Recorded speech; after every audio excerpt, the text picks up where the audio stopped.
सैनिक रामस्वरूप कस्बा की मौत को लेकर धरने में आरएलपी सुप्रीमो हनुमान बेनीवाल शामिल हुए हैं। वहीं धरना स्थल पर विधायक सुशीला डूडी, पूर्व विधायक मंगलाराम गोदारा, राजेंद्र मूड और अतुल डूडी सहित कई नेता मौजूद रहे। सैनिक को शहीद का दर्जा देने की मांग को लेकर हाईवे पर तीसरे दिन भी धरना जारी रहा। प्रशासन और परिजनों के बीच अब तक सभी वार्ता विफल रही है।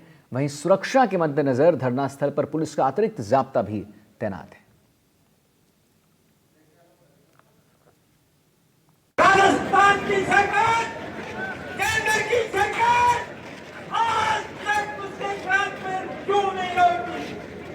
आपके बीच में हजारों की संख्या में भीड़ इकट्ठी हुई है, जनता इकट्ठी हुई है। राजस्थान का यहाँ से बीकानेर से जाने वाला एमपी राजेंद्र मेघवाल कानून मंत्री है। और नासिर जैदी हमारे संवाददाता जुड़ गए हैं इसी खबर पर लाइव हमारे साथ और जानकारी के साथ। तो नासिर साहब, क्या बात हुई है? अभी हनुमान बेनीवाल जी भी जो थे उन्होंने रक्षा मंत्री से भी बात की थी, ट्वीट भी किया था इस मामले को लेकर। अभी वहां पर क्या स्थिति, क्या धरना प्रदर्शन खत्म हुआ, खत्म नहीं हुआ, क्या है वहां पर अपडेट? हमारे दर्शकों को बताइए। जी आदित्य, हम आपको बताएं कि आज तीसरा दिन है जब ये धरना शुरू हुआ था। परसों सुबह से ये धरना शुरू हुआ था और रामस्वरूप कस्वा, जो कि बीकानेर की नोखा तहसील के पांचू गांव के रहने वाले थे और जम्मू कश्मीर के अनंतनाग में तैनात थे, और अचानक उनकी जब मौत की खबर आई तो गांव में पूरी शोक की लहर छा गई। और उनकी डेड बॉडी जब आई, आने के बाद डेड बॉडी जब उनके गांव ले जाई जा रही थी, उससे पहले जिला सैनिक कल्याण अधिकारी का एक बयान आया कि रामस्वरूप कस्वा ने सुसाइड किया है। ये बयान आना था कि पूरा बवाल हो गया, क्योंकि इससे पहले उनकी मौत को लेकर कोई बयान सेना की तरफ से जारी नहीं किया गया था, बल्कि सिर्फ उनकी मौत की ही खबर आई थी। जब जिला सैनिक कल्याण अधिकारी ने ये कहा कि उन्होंने सुसाइड किया है, तो पूरे जाट समाज ही नहीं बल्कि सर्व समाज में गुस्सा आ गया और लोगों का ये कहना था कि एक शख्स ने देश के लिए अपनी जान दी है और जिला सैनिक कल्याण अधिकारी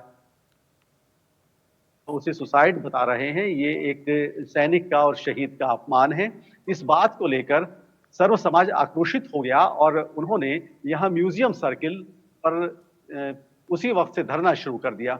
उनकी डिमांड ये थी कि एक तो रामस्वरूप कस्वा को शहीद माना जाए और एक शहीद को मिलने वाले जितने बेनिफिट्स हैं वो उनके परिवार को दिए जाएं, और इसके अलावा जिस शख्स ने, यानी कि जिला सैनिक कल्याण अधिकारी ने ये बयान दिया है कि रामस्वरूप कस्वा ने सुसाइड किया है, उन पर एक्शन लिया जाए। इन तीनों डिमांड्स को लेकर 3 दिनों से धरना जारी है और कांग्रेस के तकरीबन सभी सीनियर लीडर्स यहां आकर अपना समर्थन देकर गए हैं। और आज आरएलपी सुप्रीमो हनुमान बेनीवाल आज शाम को यहां पहुंचे और उनके पहुंचने से ही ये माने कि यहाँ हजारों लोग उनके नाम से इकट्ठे हो गए और उनमें एक हिम्मत का, उत्साह का संचार हो गया।